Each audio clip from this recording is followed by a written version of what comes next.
नमस्कार, ध्यान ज्ञान में एक बार फिर हमारे दर्शकों का स्वागत है और मैं हूं आपके साथ कविता राणा। बिहार विधानसभा चुनाव के नतीजे आने के बाद पिक्चर एकदम क्लियर हो गई और अब हर कोई यही कह रहा है कि बिहार में बहार है, फिर एक बार नीतीश की सरकार है। जी हाँ, अगर 2 महीने पहले ये बात क्या कही जा सकती थी, लेकिन हमने आचार्य मयंक शर्मा जी से 2 महीने पहले बिहार विधानसभा चुनाव को लेकर पूछा और उनसे जानने की कोशिश की कि क्या लगता है, क्या इस बार सुशासन बाबू को बिहार की जनता दोबारा अपना मुख्यमंत्री बनाएगी। तब उनकी भविष्यवाणी आज की तारीख में जाके सच साबित हुई और उन्होंने उस वक्त क्या कहा था, देखिए उसकी एक छोटी सी झलक। होने को कुछ भी हो सकता है, लेकिन ये एक पॉलिटिकल एनालिसिस नहीं है, ये एस्ट्रोलॉजिकली हम एनालिसिस कर रहे हैं कि जो हमें कुंडलियाँ नेट्स के द्वारा प्राप्त हुई हैं उसके अनुसार क्या ग्रह नक्षत्र बन रहे हैं बिहार की राजनीति में और कौन बनेगा अगला बिहार का मुख्यमंत्री। इसके हिसाब से तेजस्वी यादव जी के ग्रह कुछ कमज़ोर पड़ते हुए नज़र आ रहे हैं नीतीश कुमार जी के सामने, क्योंकि नीतीश कुमार जी को अभी इस समय बुध की अंतर्दशा है और बुध उनका लग्नेश है, योग कारक होकर बैठा हुआ है। इसलिए ग्रहों के अनुसार नीतीश कुमार जी का पलड़ा थोड़ा ज़्यादा भारी पड़ता हुआ दिखाई दे रहा है और मुख्यमंत्री पद की दावेदारी वही करेंगे। और आने वाले समय में अगली जो सरकार चुन के आ रही है वो एनडीए के नेतृत्व में ही जेडीयू के जो नीतीश कुमार हैं वही मुख्यमंत्री पद की ओर जाते हुए नजर आ रहे हैं। जनता उन्हीं के साथ फिलहाल रहेगी, लेकिन इसका मतलब यही नहीं कि तेजस्वी यादव कोई कमज़ोर कड़ी हैं। देखिए अभी समय अच्छा नहीं है, लेकिन उनका भविष्य बहुत ही लाजवाब है। आने वाले समय में मेरे को लग रहा है कि कुंडली के हिसाब से वो भविष्य में कई बार मुख्यमंत्री बनेंगे और लालू यादव जी की तरह ही एक बड़ा चेहरा बनकर वहाँ पर उभरने वाले हैं, क्योंकि युवा नेता अभी हैं और आने वाले समय में युवाओं का बड़ा अच्छा साथ उनको मिलने वाला है।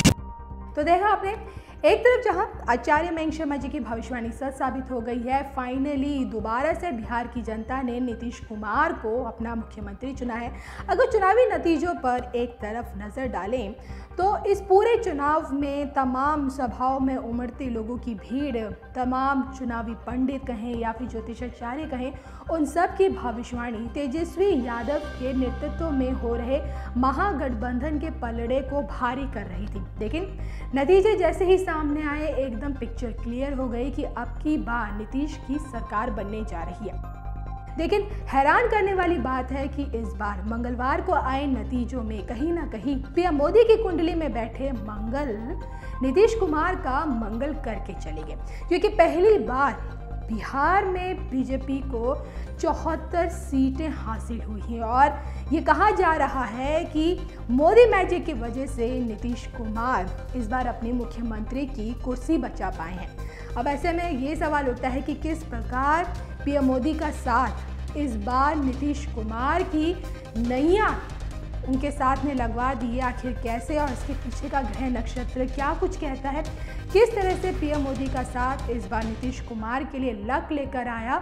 आइए जानते हैं हम मयंक शर्मा जी से और आगे तेजस्वी यादव का फ्यूचर क्या कहता है इस चुनावी नतीजों के बाद, जो कि मुख्यमंत्री नहीं बन पाया। हालांकि उन्होंने मेहनत बहुत की थी। इसको लेकर मयंक शर्मा जी ने क्या कुछ बताया, आप भी देखिए।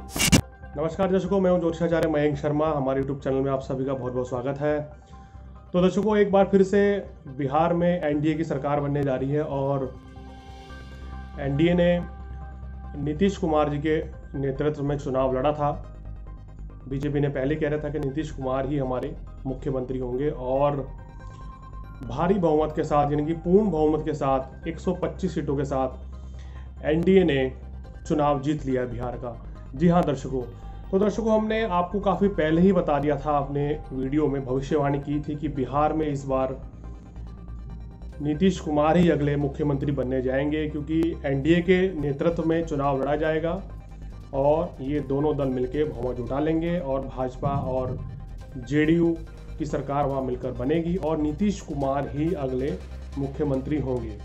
ये हमने काफ़ी पहले ही भविष्यवाणी की थी इसमें। और एक भविष्यवाणी हमने और करी थी दर्शकों, अपने वीडियो बनाकर बहुत से दर्शकों ने जानना चाहा था कहीं ऐसा तो नहीं नीतीश चुनाव के बाद पलट जाएंगे, बीजेपी का साथ छोड़ देंगे या सीटें कम आई तो क्या होगा। तो हमने पहले कहा था चाहे कुछ हो, वैसे तो पूरा ये आकलन हमने कुंडली के हिसाब से किया है कि बीजेपी सरकार बनाएगी वहाँ और नीतीश कुमार मुख्यमंत्री बनेंगे और एनडीए और में बने रहेंगे जेडीयू, एनडीए से अलग नहीं होगी। ये बात भी बिल्कुल सही साबित हुई है इस समय और अमित शाह जी ने कह ही दिया है कि नीतीश कुमार ही बिहार के अगले मुख्यमंत्री फिर से बनेंगे।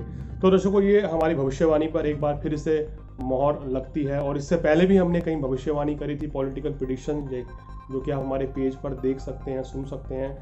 काफ़ी दर्शकों ने उसको सराहा भी था, जैसे कि राजस्थान में कांग्रेस की सरकार का बनना, और बीच में जो कुछ समस्याएं राजस्थान में हुई थी उसके बावजूद भी हमने कहा था कि कांग्रेस की सरकार को कोई खतरा नहीं रहेगा। वो भविष्यवाणी भी सही साबित हुई थी। और दिल्ली में केजरीवाल सरकार का बनना, ये भी हमने प्रेडिक्शन करी थी। तो काफ़ी इस तरह की पॉलिटिकल प्रेडिक्शन आप हमारी देख सकते हैं। चलिए अब मुद्दे पर आते हैं। आखिर वो क्या ऐसे तथ्य थे जिसके कारण हम पहले से कॉन्फिडेंट थे कि नीतीश कुमार की सरकार बननी तय है, नीतीश कुमार ही मुख्यमंत्री बनेंगे। और तमाम सर्वेस को फेल करते हुए, सभी सोशल मीडिया पे जो भी सर्वे हुए थे, सभी महागठबंधन को आगे दिखा रहे थे। लेकिन कहीं ना कहीं हमने जो उनकी कुंडली का एनालिसिस किया था, उसके हिसाब से हमें ये उम्मीद थी, ये लग रहा था कि नीतीश कुमार जी के सितारे अभी प्रबल हैं, राजयोग अभी चल रहा है। तो पूरी संभावनाएं हैं कि भाई नीतीश कुमार जी फिर से मुख्यमंत्री बन सकते हैं। इसलिए हमने भविष्यवाणी करी थी। तो एक नज़र जरूर डालनी पड़ेगी नीतीश कुमार जी की कुंडली के ऊपर। देखिए, इनकी कुंडली मिथुन लगन की है और इनकी जो राशि बनती है वो वृश्चिक राशि है। और इस समय उनको बुध की अंतर्दशा चल रही है, जो कि उनके लिए बेहद ही शुभ है। अगर महादशा की बात करें तो राहु में बुध की अंतर्दशा है, जो कि सितंबर 2022 तक है। और बुध इनकी कुंडली में योग कारक होकर बैठे हैं, लग्नेश होकर भाग्य स्थान में बैठे हैं, राहु के साथ भी हैं। यानी कि बिल्कुल ये संकेत देता है कि जब बुध भाग्येश हो और भाग्य स्थान में यहाँ बैठे हों, लग्नेश होकर बुध की अंतर्दशा हो, तो ये पूरी संभावना रहती है कि आप बिल्कुल जिस पद पर हैं उसी पद पर बने रहेंगे। फिर से आप अगले मुख्यमंत्री साबित होंगे। नहीं, आपके सितारे बलवान हैं और किस्मत आपकी साथ दे रही है। लेकिन इसी अगर हम बुध में देखें तो राहु के साथ बुध, सूर्य जब गुरु बैठता है तो किसी के सहयोग से आपको बड़ी सफलता मिलती है। अकेले के बलबूते पर आप वो सफलता अर्जित नहीं कर पाते हैं। तो यानी कि नीतीश कुमार जी का एनडीए में बना रहना बीजेपी के लिए और खासकर नीतीश कुमार जी के लिए तो बड़ा फायदे का सौदा साबित हुआ है। अगर कहीं एनडीए से पहले अलग हो जाते तो ये बड़ा नुकसान हो सकता था। अब ऐसा क्या कनेक्शन है, वो कौन सा ऐसा कनेक्शन है जिसने नीतीश कुमार जी की राह आसान कर दी और उनकी सीटें काफ़ी घटी हैं और कम सीटें आने के बावजूद भी मुख्यमंत्री के दावेदार वो बने हुए हैं। उसके पीछे जिनका हाथ है वो है भारत के प्रधानमंत्री श्री नरेंद्र मोदी जी और उनकी कुंडली में मंगल ग्रह की स्थिति। जी हाँ दर्शकों, मंगलवार को ही चुनाव परिणाम सामने आए हैं और मोदी जी की कुंडली में इस समय जबरदस्त राजयोग चल रहा है। और उनकी कुंडली अगर वृश्चिक लगन और वृश्चिक ही राशि उनकी भी है और चंद्रमा में शुक्र की अंतर्दशा इस समय चल रही है। तो जैसे ही 23 सितंबर के बाद राहु का परिवर्तन हुआ, हमने पहले भी कहा था कि राहु का परिवर्तन एक बार आप होने दीजिए। मोदी जी की कुंडली से, उनकी कुंडली में अभी तक राहु अष्टम भाव में चल रहे थे। जैसे ही वहां से राहु हटेंगे तो मोदी जी के लिए बहुत अच्छा समय शुरू होगा और उनके द्वारा जो भी कुछ रैलियां की जाएंगी या वो जो भी संबोधन करेंगे, जनता उनको फॉलो करेगी पहले की तरह और उनका एक बेहतरीन समय की शुरुआत होगी। तो इनकी कुंडली के संयोग से एनडीए को, जेडीयू को खासकर बहुत फायदा मिला कि कम सीट होने के बावजूद भी बीजेपी को ज़्यादा सीटें मिली और बीजेपी ने ये अलायंस पहले भी बरकरार रखा और पहले की तरह जैसे उन्होंने बोला था कि सीएम नीतीश कुमार जी रहेंगे और आज भी उसी पे वो कायम है। तो कहीं ना कहीं मोदी जी की कुंडली का मंगल ग्रह है जो कि लगन में मंगल चंद्रमा के साथ बैठा है और मंगल के दिन ही चुनाव परिणाम रिजल्ट घोषित हुए हैं। तो कहीं ना कहीं मंगल की स्थिति जो है, मोदी जी का मंगल नीतीश कुमार जी की छवि बहुत बढ़िया बना गया। उनके चुनाव रिजल्ट जो आए हैं वो उतने बेहतर नहीं है जेडीयू के, उसके बावजूद भी मोदी जी की मेहनत रंग लाई है। उनके सितारे काफ़ी प्रबल चल रहे हैं, उसी की बदौलत जो है जेडीयू को सीधा सीधा फायदा मिला और इस अलायंस में रहने का फायदा भी मिला। मोदी जी ने जो बातें गिनाई हैं, जो भी भाषण अपना दिया है, जनता को जिस भी तरीके समझाया है, जनता उसको समझने में कामयाब रही। और देखिए, जनता को पता था कि जेडीयू और बीजेपी के साथ एक साथ चुनाव लड़ रही हैं, उसके बावजूद उन्होंने ज़्यादा सीटें बीजेपी को दी हैं, जेडीयू को सीटें कम दी हैं। तो कहीं ना कहीं मोदी जी का करिश्मा है, उनके ग्रहों का करिश्मा है, ग्रहों का प्रभाव है, जिसके कारण उनकी रैली करने के बाद से बड़ा फर्क आ गया है। सितारे बड़े मतलब कि प्रबल हुए हैं। किस्मत कहते हैं ना कि टर्निंग पॉइंट साबित हुआ है मोदी जी का बिहार में जाके प्रचार करना और इसी के कारण बीजेपी को पिछली बार से ज़्यादा सीटें मिली। हालांकि अगर महागठबंधन की बात करें तो वो भी कोई बहुत ज़्यादा पीछे नहीं रहे थे। अगर 10 से 12 सीटें अगर वो जीत जाते तो मामला फंस भी सकता था, लेकिन ये किस्मत की बात होती है। और कहते हैं ना कि there is no if and but, यहाँ पे कुछ किंतु परंतु का सवाल ही नहीं है। जब किस्मत आपके साथ हो तो भाग्य आपका पूरा साथ देता है, और आप चाहे एक सीट फालतू लाएं बहुमत के हिसाब से तो आपको सफलता मिल जाती है। यही इस समय अगर बहुमत की बात करें तो बीजेपी बहुमत से 3 ज़्यादा सीटें आगे है एनडीए, तो ये इनके लिए प्लस पॉइंट साबित हुआ। तो कहीं ना कहीं मोदी जी का करिश्मा एक बार फिर से अपना असर दिखाना शुरू कर रहा है। राहु के कारण ये बड़ी परेशानी बनी हुई थी, और हमने पहले भी कहा था कि राहु परिवर्तन होएगा, उसके बाद काफ़ी कुछ असर देखने को मिलेगा।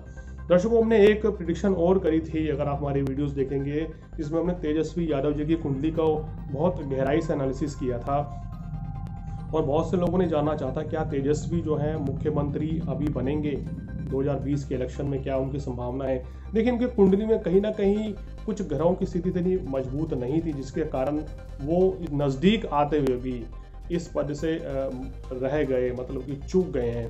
कहीं ना कहीं सितारों की चाल उनकी इस समय इतनी बेहतरीन नहीं थी, और हमने ये भी कहा था कि आने वाले समय में उनके लिए काफ़ी प्रबल संभावनाएं रहेंगी, लेकिन इस 2020 के इलेक्शन में उनकी संभावनाएं कम दिखती नजर आ रही हैं, और नीतीश जी की संभावना ही ज़्यादा दिख रही हैं। और कुंडली देखकर, बीजेपी की कुंडली या फिर नीतीश जी की कुंडली, ये सब एनालिसिस करने के बाद यही नज़र आ रहा था कि एक बार फिर से पूरी संभावनाएं हैं कि नीतीश जी गद्दी संभालने जा रहे हैं बिहार की फिर से। तो दर्शकों, हमारी भविष्यवाणी एक बार फिर से सही साबित हो गई है। आप हमारी और भी भविष्यवाणियाँ पिछली देख सकते हैं, जो पॉलिटिकल प्रेडिक्शन या किसी और मुद्दे पर हमने की हैं, वो काफ़ी हद तक अधिकतर भविष्यवाणियाँ हमारी सही साबित हुई हैं। तो दर्शकों, अगर आप भी अपने बारे में कुछ जानना चाहते हैं, अपनी कुंडली से संबंधित कुछ भी जानना चाहते हैं, तो नीचे दिए गए नंबर पर फ़ोन करके हमारे से संपर्क कर सकते हैं, अपॉइंटमेंट लेकर बात कर सकते हैं। आपको हमारा कार्यक्रम कैसा लगा, आपको हमारी भविष्यवाणी कैसी लगी, ये हमको ज़रूर बताएं। और फिलहाल मेरे को दीजिए इजाज़त। नमस्कार।